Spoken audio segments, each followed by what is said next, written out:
ये चीज़ हमको ध्यान रखनी है। अब वो बात जिसका कि आज जिक्र होना चाहिए, बड़ी बात है, देश से संबंधित बात है। और वो बात क्या? वो बात हम आपको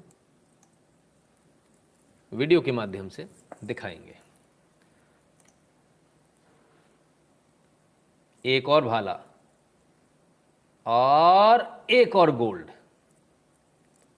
एक और भाला और ये एक और गोल्ड। और इस बार पैरालंपिक्स है, पैरालंपिक ने तो लगता है मतलब कहते हैं ना कि जो लोग जो पूर्णतः स्वस्थ हैं उनसे बेहतर उन लोगों ने कर दिखाया। जिनको कभी अपंग कहा जाता था, बाद में दिव्यांग कहा जाने लगा, स्पेशली एबल्ड कहा जाने लगा, दुनिया भर की बातें कही जाने लगी। लेकिन आज इन लोगों ने एक चीज़ तो दिखा दी, हिम्मत है, कैलेबर है, आपको रोक कोई नहीं सकता। चाहे हाथ ना हो चाहे पैर ना हो, अगर आपके अंदर हिम्मत है, गोल्ड आप तो भी मार लोगे, पूरी दुनिया पे आप तो भी छा जाओगे। मुझे तो याद नहीं है कभी ऐसा प्रदर्शन भारत ने किया, ओलंपिक से लेके पैरालंपिक्स तक दनादन ज़बरदस्त प्रदर्शन है। और क्या ज़बरदस्त प्रदर्शन है, ज़रा इसको भी देखें। आज 2 गोल्ड 2 गोल्ड आया आज मेंस जेवलिन थ्रो में अंटिल का, और वुमेन्स 10 मीटर एयर राइफल में स्टैंडिंग लेखरा का। तो 2 गोल्ड आ गए। अब भारत की जो टैली है वो क्या है, भारत यहाँ पर है 26वें नंबर पर है, 2 गोल्ड 4 सिल्वर 1 ब्रॉन्ज के साथ 7 मेडल अब तक आ चुके हैं। 2 गोल्ड, सोचिए 2 गोल्ड हमारे पास में, 2 गोल्ड तो हमारे पास ओलंपिक में नहीं थे, यहाँ पैरालंपिक्स में हमारे पास में 2 गोल्ड है। इन्होंने तो कमाल कर दिया, इन्होंने वो काम कर दिखाया जो कोई ना कर पाया। आज जो मेन ओलंपिक्स की टीम है वो आज ज़रूर थोड़ी सी ईर्ष्या महसूस कर रही होगी कि हमने थोड़ी और मेहनत करी होती तो हम 2 गोल्ड ले आते। लेकिन पैरालंपिक्स जो है इनको पीछे छोड़ दिया, जो मेन हमारी टीम है उसको पीछे छोड़ दिया पैरालंपियंस ने।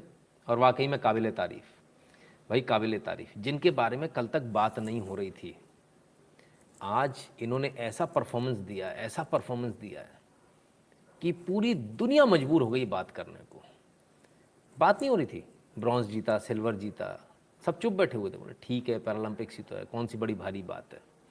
लेकिन जैसे आज 2 गोल्ड आए बैक टू बैक, तो एक ऐसा मतलब पैरालंपियंस ने ऐसा कमाल कर दिखाया कि उन्होंने पूरे देश को मजबूर कर दिया बात करने के लिए, उन्होंने पूरे देश को मजबूर कर दिया।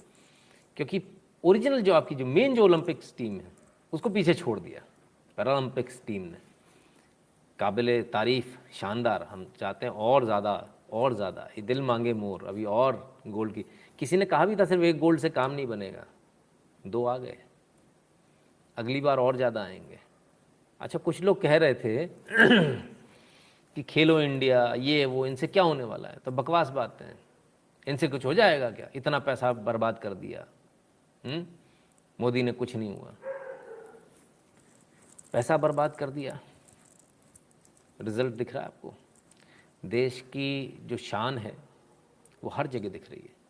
अब हम गर्व के साथ कह सकते हैं कि अगर हम मंगलयान छोड़ते हैं, चंद्रयान छोड़ते हैं, तो हम ओलंपिक्स में भी गोल्ड मारते हैं। सिर्फ ओलंपिक्स में नहीं मारते, पैरालंपिक्स में भी गोल्ड मारते हैं। ये हमारी ताकत है।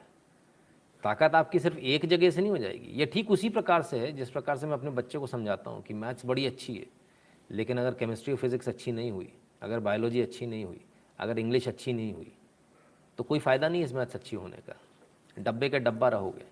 यानी आपको सारे सब्जेक्ट में आपको बहुत अच्छे नंबर लाने हैं, तब जाकर आप फर्स्ट आओगे, तब जाकर आपका सिलेक्शन होगा। इसलिए भारत को भी सारे सब्जेक्ट में डिस्टिंक्शन लानी है, सारे सब्जेक्ट में गोल्ड लाना है, सारे सब्जेक्ट में नंबर 1 आना है, तब बात बनेगी, वरना कोई फ़ायदा नहीं होगा। गुरुजी, लोग आपकी बात सुनते हैं, बच्चों की पढ़ाई के साथ साथ खेलों के लिए भी प्रोत्साहन देना चाहिए। अवश्य सर, मैं वही दे रहा हूँ, है ना। अपंग संख्या व्याख्यान ही बदल के रख दी, एब्सोल्युटली कमाल कर दिया इन लोगों ने। और उन्होंने एक चीज़ और बता दी, इन्हें किसी की सहानुभूति की ज़रूरत नहीं है। मैं बड़े उससे 1-2 दिन से देख रहा था, लोग लगे हुए थे, इनके लिए जो है सहानुभूति वाला रवैया होना चाहिए। किस बात का सहानुभूति का रवैया? सहानुभूति क्या होती है? हम हेल्पिंग हैंड हो सकते हैं शायद, अगर जब ज़रूरत पड़े तो। ज़बरदस्ती की सहानुभूति किस लिए? सहानुभूति करके आप क्या उनके ऊपर क्या करना चाहते हो? आप उनको दया का पात्र दिखाना चाहते हो? कोई सहानुभूति नहीं, बिल्कुल नहीं। इस शब्द से मुझे चिढ़ है। आज इन लोगों ने गोल्ड मार्कर बता दिया कि सहानुभूति की ज़रूरत तो हम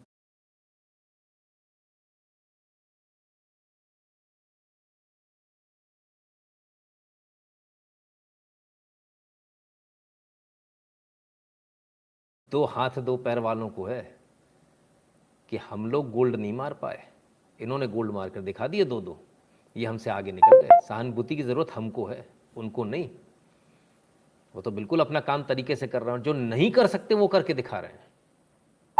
शारीरिक तौर पर वो नहीं कर सकते, लेकिन उसके बावजूद भी वो करके दिखा रहे हैं। तो ये है सच्चाई। इसलिए मेरा सबसे निवेदन है, कहीं आपके सामने कभी कोई ऐसी बात करे सहानुभूति वाली, स्पष्ट मना कर दीजिएगा। कहीं हो सकता है ज़रूरत पड़ जाए किसी को, कोई व्हील चेयर पर बैठा है, सीढ़ियाँ हैं वहाँ नहीं है ऊपर पहुँचाने का, तो वहाँ हम उतना जो ये हमारा दायित्व है, कर्तव्य है, ये मदद नहीं करेंगे हम, ये हमारी ड्यूटी हमको करना ही है। हमारा कोई भाई अगर नीचे है, अगर उसको ऊपर चढ़ाना है या कुछ करना है, तो वो हमारी ड्यूटी हमको फुलफिल करनी है। This is our duty, this is our दायित्व। ये सहानुभूति या मदद वाली बात नहीं आती इसमें। कोई सहानुभूति कोई मदद नहीं। हम क्या सहानुभूति मदद करेंगे जो दो दो गोल्ड मार लाए? हमको ही पीछे छोड़ दिया दो हाथ दो पैर वालों को। हाँ, और मज़े की बात यह है कि हम दो हाथ दो पैर वाले अभी भी इनसे भी कंपटीशन नहीं कर सकते। मैं एक को जानता हूँ, हालांकि वो तो गोल्ड सिल्वर कुछ भी नहीं लाया, ओलंपिक्स में भी नहीं पहुँचे, एशियन गेम्स में शायद गए थे, आर्म रेसलिंग में। दोनों हाथ लगाकर पूरा लद गया मैं, हाथ नहीं हिला पाया उसका। व्हील चेयर पे था बंदा, मेरे मित्र हैं बड़े अच्छे। तो इतनी क्षमता और इतना कैलिबर है इन लोगों के अंदर, है ना। तो इसलिए सहानुभूति जैसे शब्दों का इस्तेमाल ना करें। सहानुभूति बिल्कुल भी नहीं, कोई वो मोहताज किसी के भी नहीं है, इसलिए सहानुभूति जैसे शब्दों का हम इस्तेमाल बिल्कुल नहीं करेंगे। तो आखिर ऐसा क्या है कि धड़ाधड़ धड़ाधड़ धड़ाधड़ गोल्ड आते चले जा रहे हैं? कहीं कुछ ना कुछ तो होगा। आइए देखें। पता नहीं किससे किससे बात करते रहते हैं लोग, देखें ज़रा।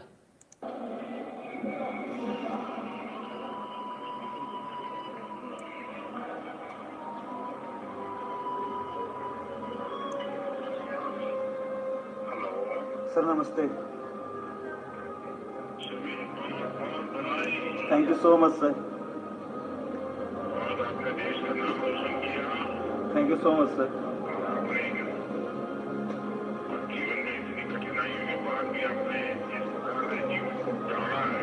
जी सर। जी सर।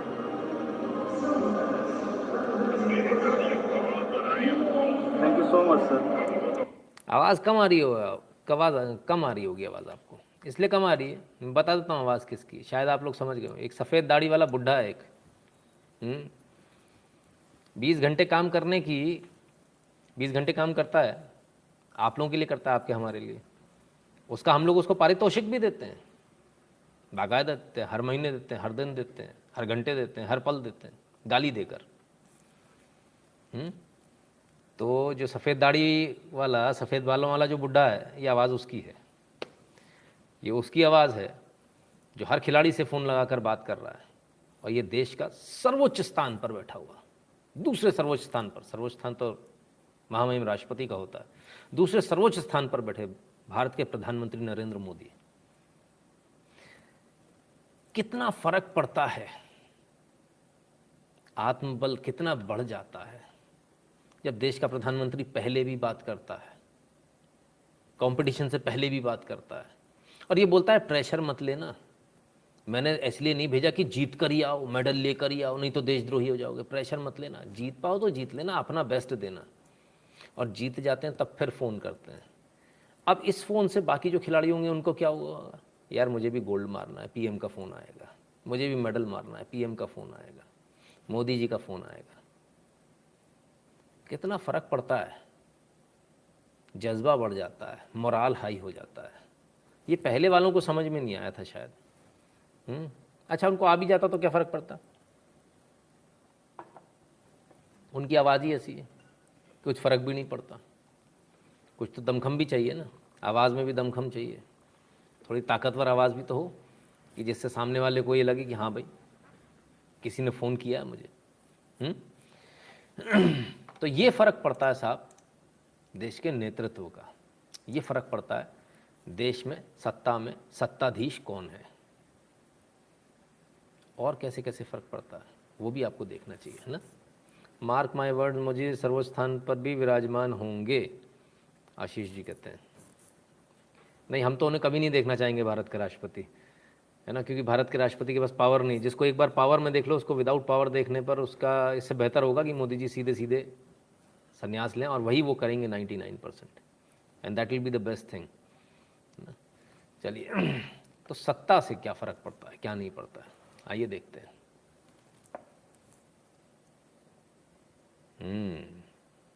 ये भी फ़र्क है, क्या बात है साहब, छतरी उतरी लगाकर क्या हो क्या रखे, इतना इतना खुश हैं लोग। श्रीनगर, लाल चौक, कश्मीर, 370 वाला कश्मीर, जहां से 370 हटा दी, ऐसे चौड़े में हिंदू, ये वही लाल चौक है जहां गोली मारकर लाश फेंक दी जाती थी हिंदुओं की, सड़ जाती थी, कुत्ते खाते थे, कोई उठाने नहीं आता था, क्योंकि उस पर फतवा दे दिया जाता था कोई उठाने आया तो उसको भी घर में जाके गोली मार देंगे, तो लोग लाश उठाने नहीं आते थे। ये वही कश्मीर है जहाँ हिंदू बाहर निकल रहा है।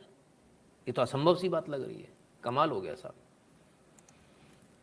अरे बाबा रे बाबा, घोर कलयुग, बताइए। और ये पंडित कैसे बच गया, अरे रे रे रे। तो साहब ये भारत है, नया भारत, ये नया कश्मीर है। सत्ता का क्या फ़र्क पड़ता है ये आप देखिए। सत्ता का फ़र्क ये पड़ता है कि धारा 370 हट जाती है। तो साहब ये रहा कश्मीर की वो फ़ोटो, लाल चौक की वो फ़ोटो, जिसमें भोंपुओं के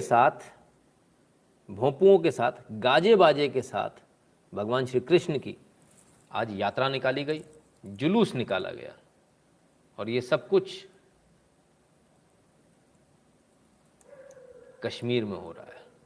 नाच गा कर हो रहा है, चौड़े में हो रहा है। अरे नाचना गाना तो मना है, ये कैसे हो रहा है कश्मीर? अरे रे रे रे रे, ये मैं क्या देख रहा हूँ, ओ हो, भजन वजन हो रहे हैं, अरे ढोलक वोलक, अरे भैया ये सब मना है, भैया मना है, गोली चल जाएगी, गोली, हाँ तो चल जाएगी, तो जवाब देने भी पीछे खड़ा हुआ जवान ठोक कर मारेगा वहीं से। ये फ़र्क हो गया तब में और अब में, ये फ़र्क हो गया 56 इंच के सीने में, ये फ़र्क है। ये फ़र्क आपको वैसे नहीं दिखेगा, जो लोग वहाँ रहे हैं उनको ज़्यादा अच्छे से मालूम है। पहले वालों को ज़रूरत भी क्या थी, उन्होंने तो अपने नाम से खेल रत्न पुरस्कार दुनिया को प्रोत्साहित किया था, ये बात भी सही है साहब।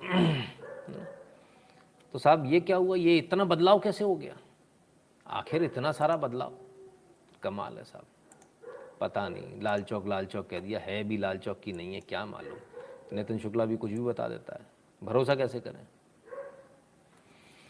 आइए, इसको तो पहचानते हैं घंटाघर को।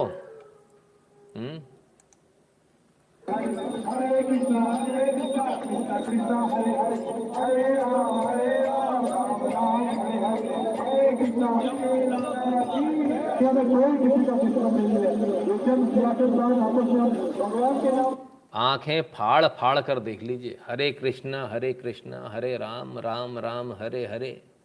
ये सब कुछ जो है यहीं हो रहा है जहां कभी पाकिस्तान का झंडा लगा होता था, यहीं हो रहा है जहां ऊपर भारत का झंडा लगा हुआ और नीचे हरे कृष्णा हरे राम हो रहा है, जहां तिलक लगाने पर गोली मार दी जाती थी, आज वहां चौड़े में हरे कृष्णा हरे राम हो रहा है, जहां चुटिया रखने पर गर्दन काट दी जाती थी, वहां हरे कृष्णा हरे राम हो रहा है, जहां मंदिरों को तोड़ दिया गया, मूर्तियां खत्म कर दी गई, वहां आज भगवान श्री राधा कृष्ण की झांकी निकल रही है और भोंपुओं के साथ निकल रही है।